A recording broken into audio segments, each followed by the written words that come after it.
그때 예수님께서 제자들에게 말씀하셨다. 너희 마음이 산란해지는 일이 없도록 하여라. 하느님을 믿고 또 나를 믿어라. 내 아버지의 집에는 거처할 곳이 많다. 그렇지 않으면 내가 너희를 위하여 자리를 마련하러 간다고 말하였겠느냐. 내가 가서 너희를 위하여 자리를 마련하면 다시 와서 너희를 데려다가 내가 있는 곳에 너희도 같이 있게 하겠다.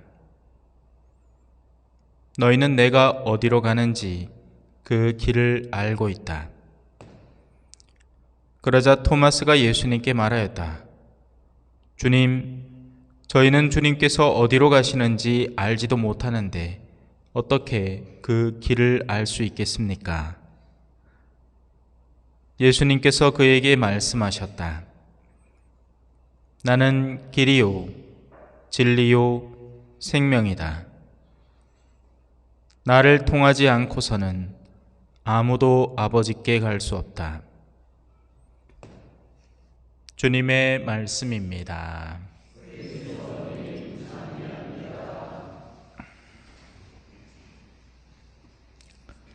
찬미 예수님, 빛이 직진성을 가지고 있지 않습니까? 하지만 그 빛을 이렇게 먼지가 많은 공기 중에 퍼뜨리면 빛이 산란합니다.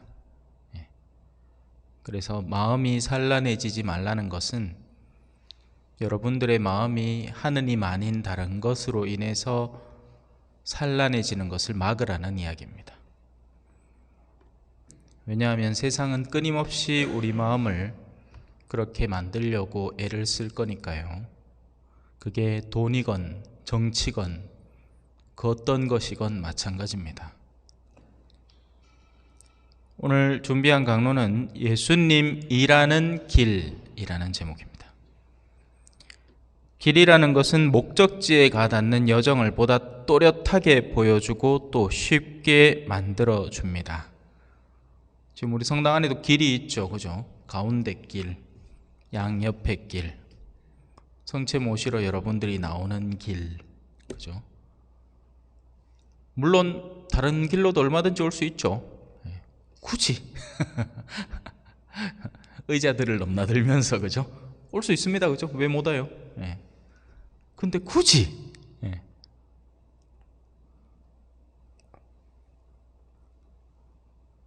어차피 나 있는 길을 따라오는 것이면 또렷하고 쉬운 방향이지만 그게 아니면 많은 수고와 노력이 들게 마련인 겁니다.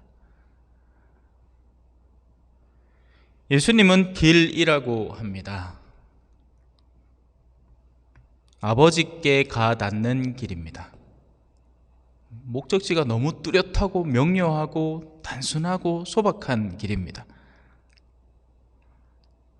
근데 신앙생활 하기 어렵죠, 그죠?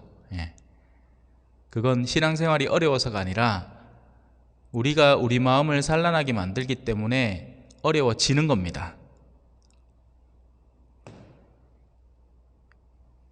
예수님을 통해서 가장 쉽고 빠르고 안전하게 갈 수 있습니다. 물론 그 밖에도 길은 얼마든지 만들려면 만들 수는 있겠죠. 원하면 다른 길을 선택할 수 있을 겁니다. 사실 바오로 사도는 사도행전에서 이렇게 표현하기도 합니다. 더듬거리다가 그분을 찾아낼 수도 있습니다. 사실 그분께서는 우리 각자에게서 멀리 떨어져 계시지 않습니다. 그래서 가톨릭 교회는 이방 민족들에게도 문을 항상 열어둡니다. 더듬거리다가 오려면 와라. 올 수 있으니까. 근데 쪽바로 나 있는 길을 곱게 걸었을 때 100이면 100이 다 목적지에 가닿는다면 그 아닌 길에서는 여러 일이 발생할 수 있습니다. 길이 험하면 험할수록 목적지에 가닿는 사람은 더욱 줄어들겠죠. 그걸 염려하는 거죠. 스스로 할 수 있으면 하라요. 예. 그래서 불교에는 해탈이라는 과정, 그죠? 그걸 이루어낸 사람을 뭐라고 부릅니까? 부처라고 부르는 겁니다. 부처님이라는 한 분이 딱 정해져 있는 게 아니라 깨달음을 얻은 사람을 모두 부처라고 부르는 겁니다. 그런데 그게 쉬울까요? 안 쉬우니까 개념을 개발했죠. 어떤 개념? 윤회라는 사상을 만들어낸 겁니다. 검증되지 않은, 절대로 검증될 수 없는 사상입니다. 윤회를 거듭하면서 누구 하나는 그 윤회를 체크하면서 너는 너는 1037번째 윤회 중이다, 이런 걸 체크할 수 있는 사람이 아무도 없는 겁니다. 그냥 만들어진 개념인 거죠. 그런 거 없습니다. 우리 전생, 후생 이런 거 없습니다, 여러분. 농담으로라도 그런 말을 조심하셔야 됩니다.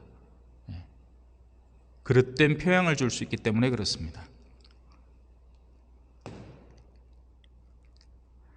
그리고 또 그 다른 길이라는 것이 사실상 더 빨리 하느님에게 올 수 있는 것을 도리어 방해하고 있는지 아닌지도 우리는 알 도리가 없습니다. 물론 그네들은 그렇다 하겠죠. 이 길이 옳다.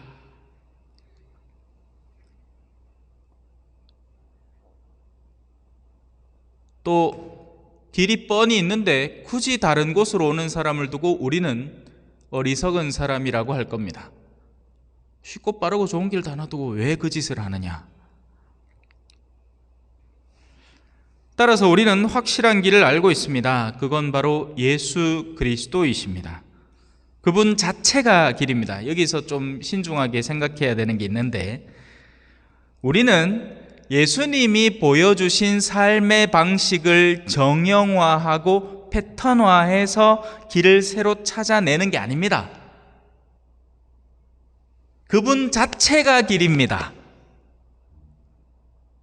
이걸 잘 이해하지 못하면 자기 나름대로는 똑똑하다는 사람들은 예수님에게서 또 길을 만들어내려고 애를 씁니다.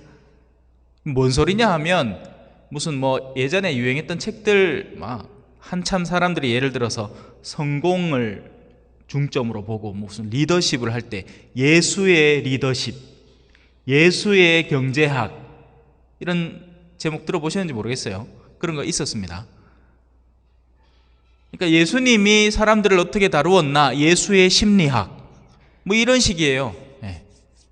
물론 우리 성당에는 그렇게까지 심각하게 고민하는 분은 없어 보입니다만은, 자기 나름대로 똑똑하다고 하는 사람들은 또 예수에게서 뭔가를 뽑아내서 그걸 새로 길을 만들려고 애를 쓰고 있습니다. 아니에요. 그분 자체가 길입니다. 예수님이 이렇게 말씀하셨죠. 나는 길이요, 내가 길이다. 그래서 그 길을 걷는 방법은 그분과 친하게 지내는 것, 그게 길이 됩니다. 자, 이제 우리 질문이 좀 좁아지죠. 주님은 여전히 살아계시고 오늘도 우리에게 다가오고 계십니다. 그래서 우리는 그분과 친구가 되어야 됩니다. 그게 길입니다. 다른 길은 없습니다. 나는 너희를 친구라고 불렀다. 너희는 종이 아니다. 종은 주인의 마음을 모르고 주인이 하는 것을 미묘하게 읽어내려고 갖은 애를 쓰겠지만 결국 주인의 내면을 읽어내지 못한다. 자, 그래서 질문이 이렇습니다. 예수님과 친합니까? 만약에 여러분이 네라고 한다면 축하합니다. 당신은 하느님께 인도되어 갈 것이기 때문에 그렇습니다. 친구는 친구를 버려두지 않는 법입니다. 예수님과 친하지 않습니까? 헤헤, 안타깝습니다. 지금까지 뭐 하셨습니까? 예수님과 친해지는 방법을 엄청 소개해 드렸는데 기껏 나는 논에 가갖고 콩이나 심고 이런 거는 빠삭하게 알면서 예수님과 친하게 지내는 방법에 대해서는 둔감하다니, 도대체 지금까지의 이 세월을 뭘 하신 겁니까? 그러면 이렇게 물을 겁니다. 시몬이 어떻게 하면 친구가 됩니까? 이건 또 한 날 잡아서 한 1시간 넘게 가르쳐야 되는 주제입니다. 하지만 간단하게 말하면 다음과 같습니다. 우리는 친구를 어떻게 사귈까요? 여기에 비밀이 있습니다. 그냥 줄구장창 시간만 보내면 친구가 됩니까? 그런가요? 한 반에 몰아넣고 한 1년 지나고 나면 적어도 1년짜리 친구들이 탄생하는 겁니까? 아니죠. 얼마 전에 제가 고등학교 앨범을 이렇게 봤는데 이런 아도 있었나 싶어요. 야, 누구지? 우리 반에 이런 친구도 있었나?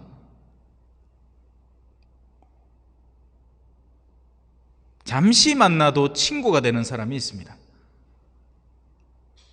반면 오랫동안 함께해도 친구가 될 수 없는 사람들이 있습니다. 예수님과 친구가 되는 비결은 안타깝게도 여러분이 직접 찾아야 됩니다. 도움을 얻을 수는 있지만 결국 그 여정을 실천하는 것은 우리 자신이기 때문에 그렇습니다. 하지만 마지막으로 힌트 하나를 드리자면 예수님이 무엇을 바라실까를 고민해야 됩니다. 흔히 우리가 신앙 안에서 가진 애를 쓰는 건 예수님이 바라는 게 아닌 경우가 너무 많습니다. 그건 다른 사람들이 내가 이렇게 했을 때 나를 뭐라고 할까를 중점적으로 보는 거지, 예수님이 무엇이라 할까를 크게 고민하지 않습니다. 그런 사람들을 부지기수로 봅니다. 그러니 마음들이 모두 산란합니다. 이 사람 하는 말 다르고 저 사람 하는 말 다릅니다. 예수님이 무엇을 바라실까에 마음을 두고 우리가 생각을 모으면 같이 움직일 수 있습니다. 근데 그게 안 되기 때문에 마음들이 너무 산란해져 있는 겁니다. 잠시 묵상하시겠습니다.